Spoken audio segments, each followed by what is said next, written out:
Tears right now. Yeah, plus an emotional brand new interview with Paul's father, who gave his son a warning shortly before he died. Take a look. The last conversation we had, I sat there and I looked at him. I said, you know, I love you very much. Paul's grieving father, Paul Walker III, with the late actor's nephew by his side. This is Wes. Paul just loved the heck out of this guy. Talked to us for more than half an hour from the same Southern California porch where he used to chat with his famous son. Understandably, during our long conversation, emotions ran from laughter to tears. And with a new People report claiming that the 40-year-old Fast and Furious star and his friend Roger Rodas may have been going over 90 miles per hour when their Porsche crashed, Paul Sr. admits he worried about his boy's daredevil streak.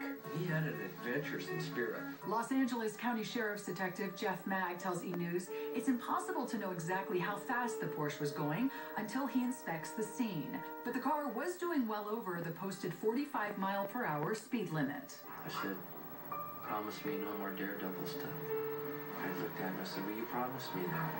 I said, say okay. He said, okay. When he did the shark thing, I said, you know, it's kind of shocking. I see my oldest son sitting on a 1,600-pound live great white. I wanted to be Indiana Jones meet Jacques Cousteau as a kid. I said, what's wrong with you?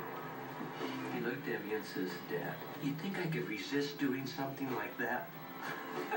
The star was always ready for a challenge, and that included his charity work. But nothing was more important than his 15-year-old daughter. I'm going to have a real hard time talking with Meadow.